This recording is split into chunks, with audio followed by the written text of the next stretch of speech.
Welcome to Bad Movie Beatdown. Last time we looked at the excesses of Die Another Day, so I think it's only fair that we look at similarly OTT rival Triple X. Triple X is not a film, it's a marketing pitch. You may recall in the early years of the new millennium that there was an inexplicable and deeply regrettable trend of being extreme, showing we were young, hip and modern, man. You could tell it by the popular culture where wrestling and Jackass were big hits, but more importantly by the movies it inspired during the time. Hollywood always likes to cash in on fans like these, which is why there was an avalanche of particularly idiotic teen-orientated action flicks revolving around extreme sports. These go all the way from the legendarily stupid Talk and the infamous Rollerball remake to things already consigned to obscurity like Extreme Ops. And we can especially blame producer Neil H. Moritz for lots of these, including Triple X. And at the heart of this era of stupid were the Fast and the Furious movies, and that's where Triple X comes in. The Fast and the Furious was a big hit in 2001, and Triple X was the follow-up for director Rob Cohen and star Vin Diesel, both of whom quickly abandoned that movie's rushed follow-up for this film. The simple idea of Triple X is, what if James Bond was extreme? Ignoring the fact that James Bond has done every extreme sport already. But the reason that I mention it's a marketing pitch is because it seemed to have more prominence than the actual film itself. Marketing began in 2001 with a giant logo billboard in Los Angeles, even though there wasn't even a script for the film yet, and they spent nearly as much selling the flick as they did making it. It was clearly intended to be a new franchise, but that dream was quickly dashed when Diesel smartly jumped ship after just one movie. So what did they do in their infinite wisdom? They hired Ice Cube, the world's least credible action hero, and director Lee Tamahori of Die Another Day fame, who may have left Bond in critical condition, but certainly killed the Triple X franchise, although there have been rumours of a third. But with the 2005 release of Triple X 2, it was clear that the extreme fad was thankfully over. I'll get more into director Rob Cohen in the next episode, but for now,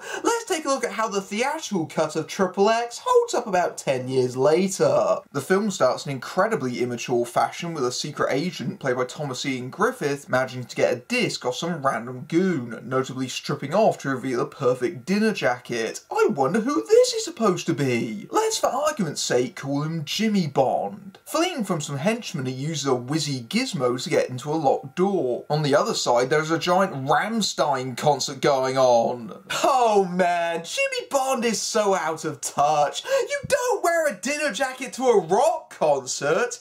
I swear, this shit just happens all the time. Coincidentally, this concert is being held by a villain, Yorgi, played by Marton Shokas, and yes, he's Russian. You think Jimmy would use his expert training to lose his pursuers in the crowd, but it seems he's a bit of an idiot because what he does is that he leaps onto the stage, making him an easy target to get shot, and the morons in attendance think he's crowd surfing. Yes, absolutely no one, not even lead singer Till Lindemann, managed to notice a man being executed right in front of their very eyes, complete with a bloody chest wound.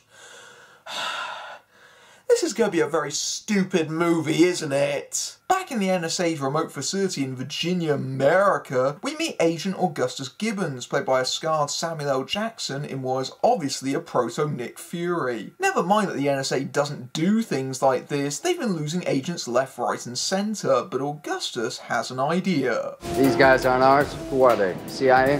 No, civilians. Convicts, mercs, the best and brightest at the bottom of the barrel. They're the scum of the earth. And they're programmable, expendable, and they work. I think it's our best shot. Sir, what we need are some completely inexperienced dipshits that we can easily manipulate and get killed as well. Quick, fetch me my teenage son right away! Cutting to a country club in California, we see a corrupt asshole senator pull up in a flashy red Corvette with a bit of crumpet. But he doesn't hand the keys to a valet, he hands them to Xander Cage, or X for short. It's the X's that make him so extreme, played by Vin Diesel, who quickly rides off with the car, making a quick pit stop to rig cameras onto it. These monkeys are following me because I just took this car. It belongs to Dick Hotchkiss, a California California state senator. He's the guy that tried to ban rap music because he feels that the lyrics promote violence. He's also the guy that wants to pull every video game off every shelf in the country because he feels that the video games diminish the intelligence of our youth.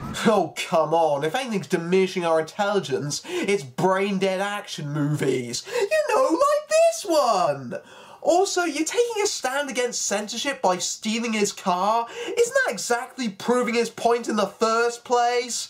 Not that smart, Xander. After establishing Xander's anti-authority streak on an acceptable target who believes in things no one takes seriously anyway, the senator is in the Xander zone. Ooh. Which, in layman's terms, is basically driving the senator's car off a bridge and then parachuting off it as it crashes below, which is a genuinely decent stunt. But then it's ruined by this. Moral is, don't be a dick, Dick! Oh, that's clever, because his name is Dick, and he is a dick!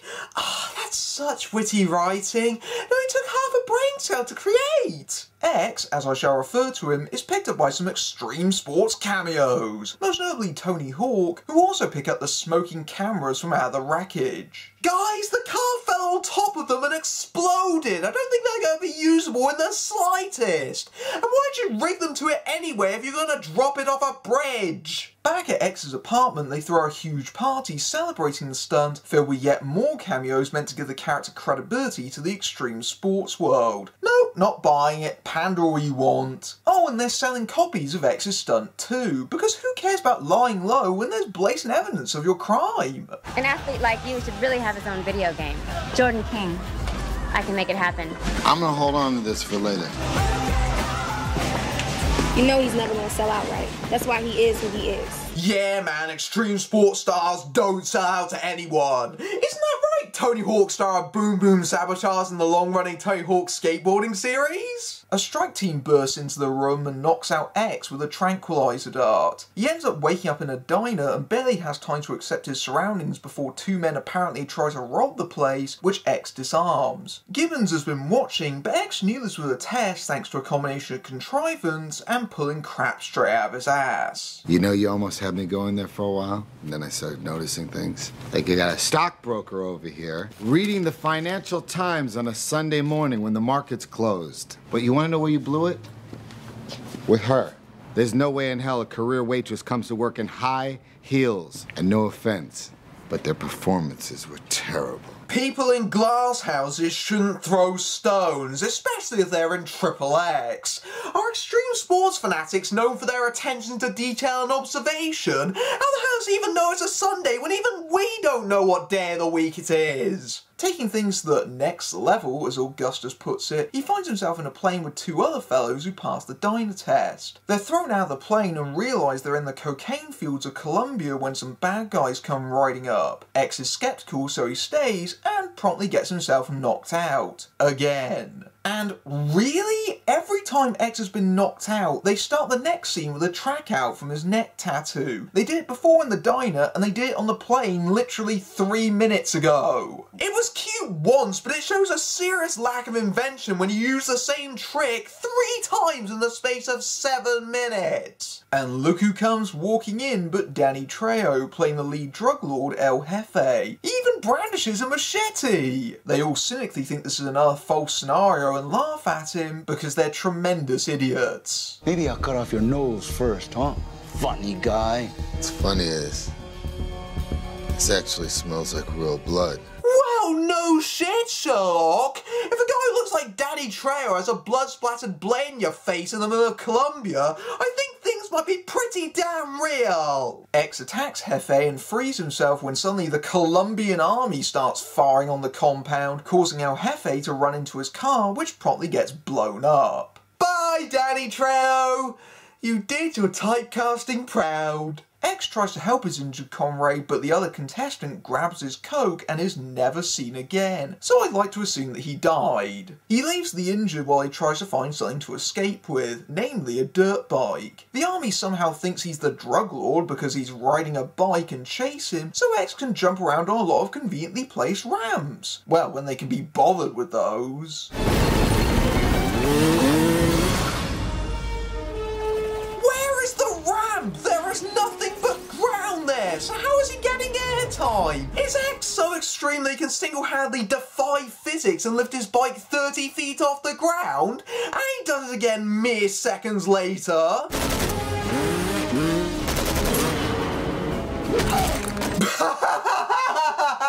So let me get this straight. Not only can he jump through the air through sheer force of will, but he can punch a guy in the face and still keep a hold of the bike?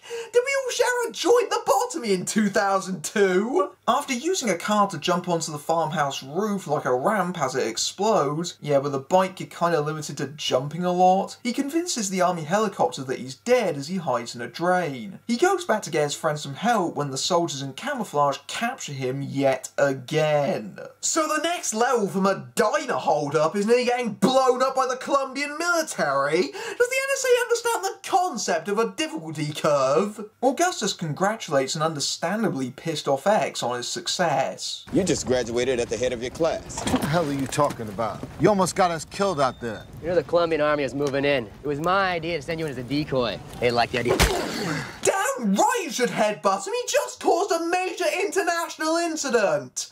I sincerely hope this isn't how they train all their field operatives. Long story short, Augustus essentially bullies X into becoming an agent, claiming that if he doesn't, his actions with the senator's car would mean he'd fall prey to California's 3 strikes law and he'd rot in prison. So there really isn't that much of a choice. Thus it's off to Prague for our good friend X, where he soon meets his contact, a cop named Milan Sova, and you can tell that these two are going to get along like a house on fire. Milan takes X to a club which is owned by Yorgi, who is there with his Anarchy 99 crew. X wastes no time and goes up to their private room and outs Milan as a cop as a way of earning their trust. What's your name?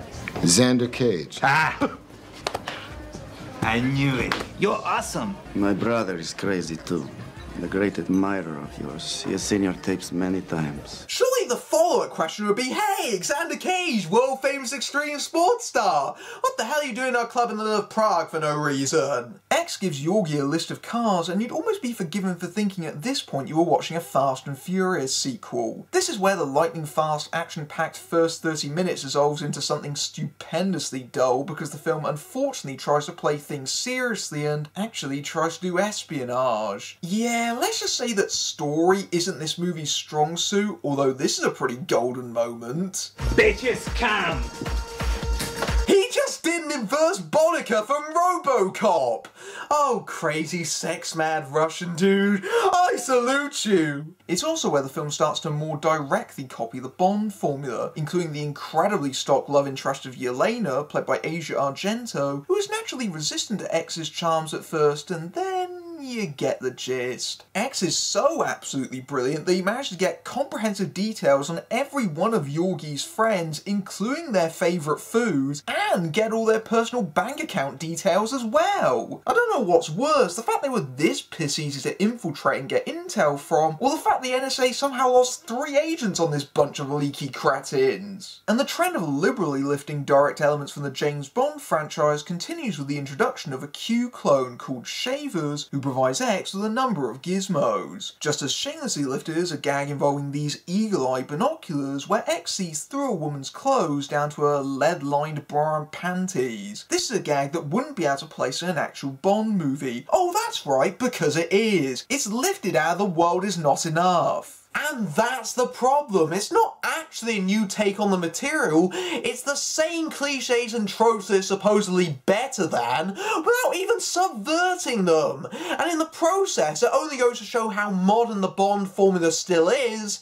and what a soulless derivative piece of junk this copy is. These are tranquilizer and blood splatter darts. All the appearance of a kill shot without the after effects. You know, like death. You know how James Bond would occasionally have to shoot an ally and in the process show how much of a ruthless agent he was? No, that's not for gritty old Triple X. He can just pretend to shoot them, and then he doesn't have to make any tough decisions. Problem solved. So amazingly, Yorgi has actually managed to find all the cars that were on X's list, including the especially hard to find in Europe Ford GTO that he wanted for himself, because Vin's gotta have a muscle car. It can't have been been that difficult to find if they found it in Germany in roughly a day or so. Sova is spying in on the warehouse through the window and, like an idiot, he knocks out all the panels trying to clean it, alerting Yorgi to his presence and nearly compromising X's cover. Nice going, dipshit! X and Yorgi chase after him and X shoots him with the blood splatter dart we established earlier, winning him entry into Yorgi's Anarchy 99 group. You see, Yorgi lost some of his comrades fighting for causes he didn't believe in, so he and his buddies left the Russian army in 1999. One of these members is Kiro, whose sole defining character trait is cigarette smoking, as you can see in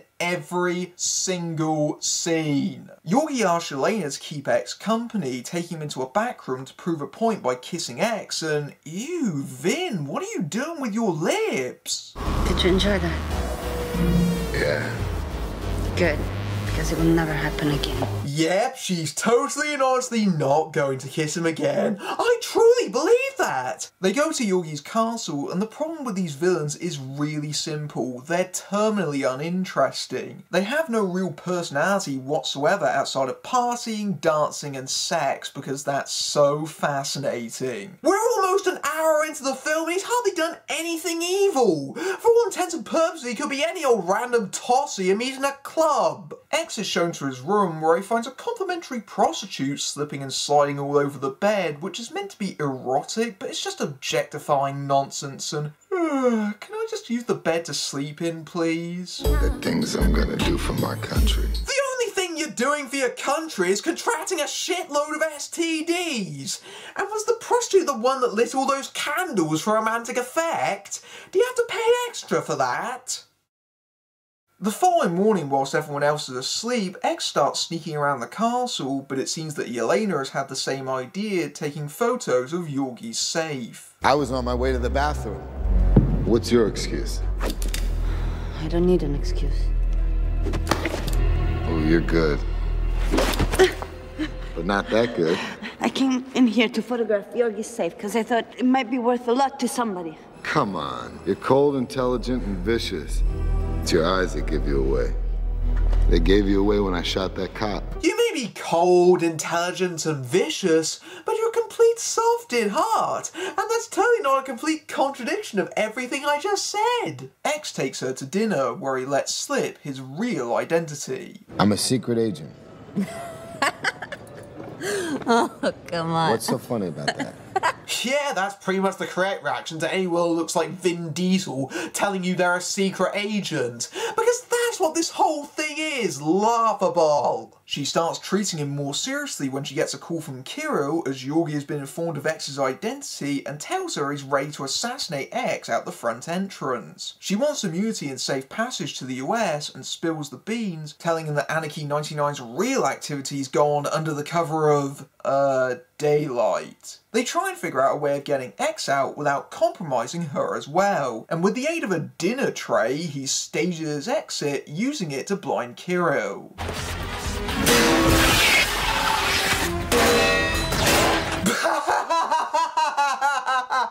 I know they're trying to cram in as many extreme sports stunts as they can, but knowing Vin Diesel can look cool grinding a dinner tray, I'm also pretty sure the grip on that would be so bad that he'd end up riding the rest of the stairrail using his nuts. So X escapes, but no sooner than he gets to his GTO when he's captured and taken by NSA agents to an opera house. Inside, Gibbons explains that since his cover is blown, the mission's over, and he can fly back whilst the sweeper team does the rest and kills everyone. Naturally, X wants to save the hot chick and is pissed, whilst Gibbons shoots a knowing smirk. So let me get this straight. Gibbons went on a 12-hour flight to Prague to tell X that his cover was blown, even though it happened this very morning, whilst also setting up this opera performance for himself purely for dramatic effect.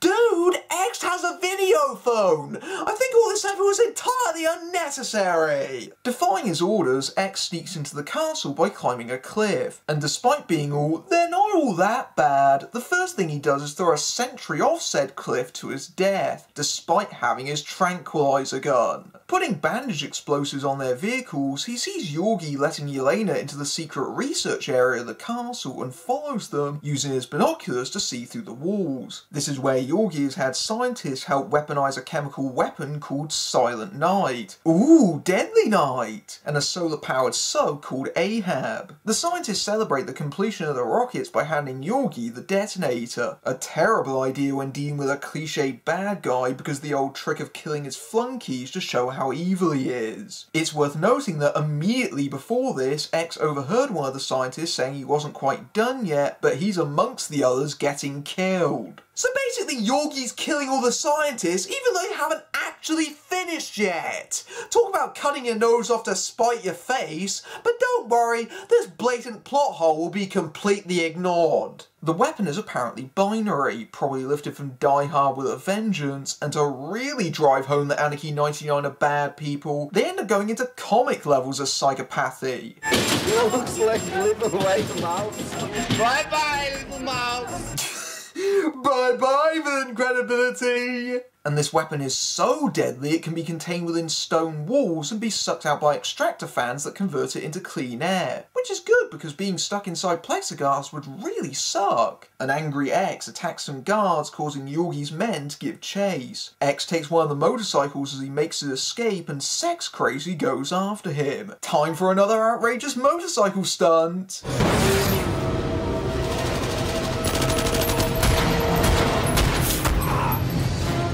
So not only can X punch people whilst jumping on his motorbike, but he can also fire a gun in midair whilst not losing his one-handed grip on the saddle? I guess that's because he's far too damn extreme! X takes out Sex Crazy by detonating all the bombs on the vehicles. His death will be lamented by his bitches. He rides back to the safe house, encountering Sova, discovering that when you treat your allies like shit, they may turn on you. As is the case here, surprise, surprise. So what are you gonna do, shoot me? What do you want it? In the head, to be quick? Or in the chest for an open casket?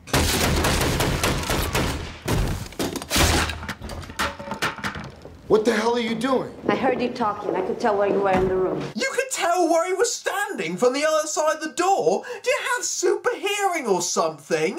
You're very lucky you didn't pump his back full of lead, you silly cow! Yelena reveals that she was an undercover FSB agent, well duh, and has been so for 2 years, thanks largely to the fact she was abandoned after 6 months and was left to survive on her own. In which case, who the hell was she taking pictures of the vault for earlier? Does she want to break her own cover? They inform Gibbons of the new developments and he's once again back in the US. He's got to have some killer jet lag considering he must have only just got back from the 12-hour return home. There was never a sweeper team, was there? If I told you not to jump off the Empire State Building. Yeah, you're right, I'd definitely do it. See? I inspired you.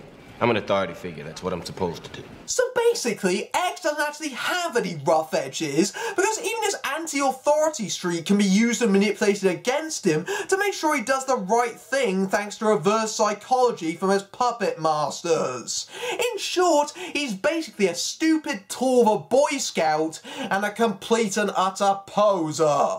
Gibbons orders X to come home, but he's not going to be doing that. I've risked my life for a lot of stupid reasons. This is the first one that makes sense to me. Yeah, I may hate authority, but killing people with a deadly nerve agent? That's so not cool, man. Alexander, remember what I told you after you kissed me? Never again?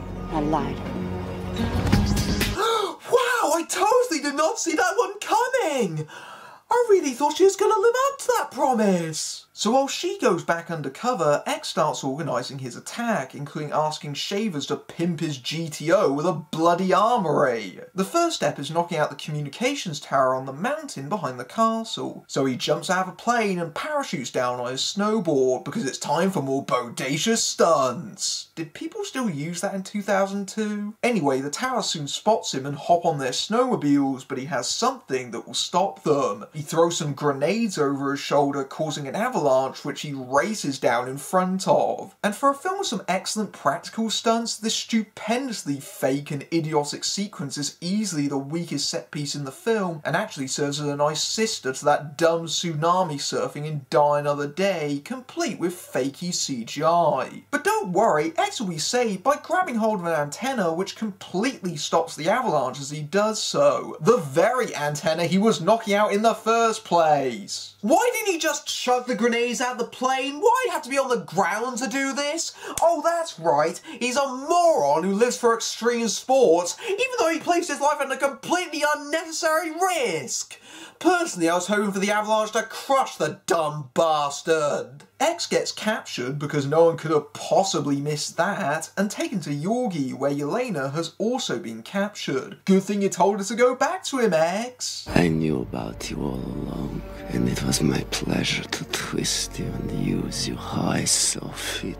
So you've known all this time she was a spy, but just decided to keep her around, even though you've killed everyone else who was in your way without hesitation, and showed her the secret weapons facility as well. Anarchy 99 has more leaks than a ship full of holes. Yorgi has his big villain monologue, revealing his plan to gas the major cities so that the countries will turn on each other, creating real anarchy. This is interrupted by the police and armed forces bursting in, and even though he took out the communications tower, they're still coming under heavy fire, so yeah, kinda pointless really. Kirill and Yorgi rush downstairs with the hard drive to launch Ahab. You got a bazooka. Dude, stop thinking Prague police and start thinking PlayStation. Blow shit up. I wonder if similar advice was given to the writer. Stop thinking logically, start writing like a brain-dribbling moron. Informed it's a heat seeker, although it looks like a heavily modified camcorder to me, X has an idea. The son of a bitch is smoking.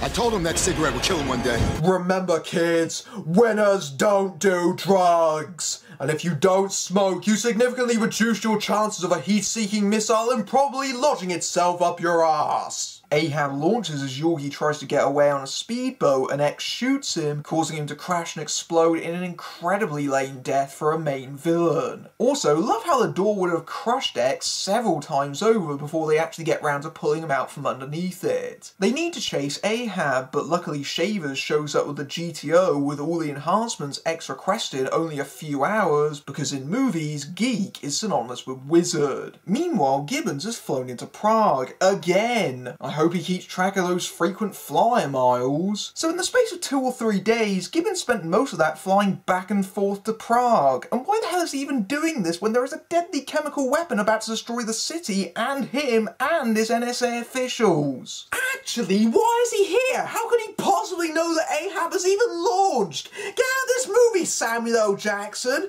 Your presence is causing plot holes! X needs to get onto Ahab and submerge it in deep water to destroy the Silent Knight on board. And with all that weaponry, what's the most they ever use it for? To blow up a potato cart blocking the road. Well, poo. They also start getting really sloppy. Not only does the boom mic pop in, but they swerve onto the bridge on the right, even though they were clearly approaching it on the left. Grabbing a harpoon gun and using the ejectable roof and a parachute fitted in the seat, he fires a line onto Ahab and sends himself flying up into the air, opening up a parachute of an American flag. Oh, I get it, an FU to Bond's famous British parachute. So us Brits get a suave, sophisticated lady killer of a secret agent, whilst America is represented by a boorish numbskull who can't even think for himself. If I was American, I'd be insulted.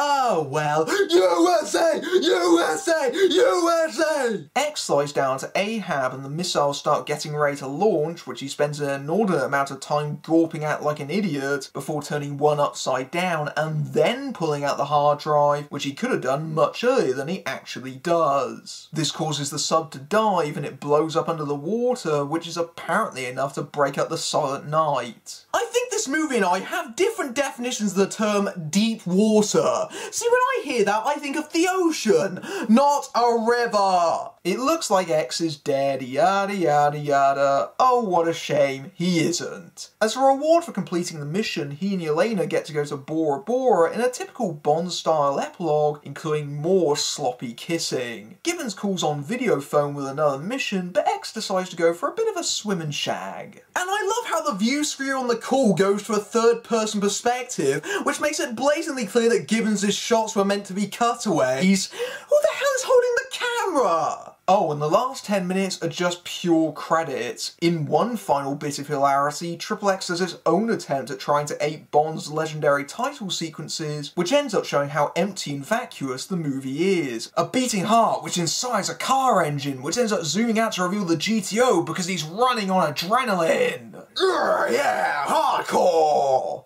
This sums up XXX perfectly, I think. An overcooked bunch of macho bullshit. Let's be very fair here. If there is a positive to the film, it's that the stunt work and set pieces, crappy Avalanche bit excluded, are excellent. And the stunt team are to be commended for doing many of these dangerous stunts practically. Alas, as much as XXX wants to be non-stop action, it doesn't really work as a stunt show. Whenever it has to deal with things like plot, the movie becomes incredibly boring and dumb, as opposed to being dumb and fun, including an unforgivably tedious midsection, which feels like it's cruising in neutral. It is occasionally self-aware, but it also wants to be taken seriously too, which given how silly everything is, just doesn't work. Vin Diesel has been good in other films, but his charisma is spread far too thin here, thanks largely to the fact that he's just filling time between set pieces and just ends up bland. As for Samuel L. Jackson, the concept of his character is cool, but he's pretty clearly cashing a very easy check for just doing his shtick. It wants to be rough and gritty, but those details are so phony that it might as well just be a stick-on tattoo. The sequel may well have been worse, but time hasn't been kind to XXX. And let's face it, when it comes to this sort of thing, nobody does it better than Bond. I'm Matthew Buck, beating down bad movies everywhere.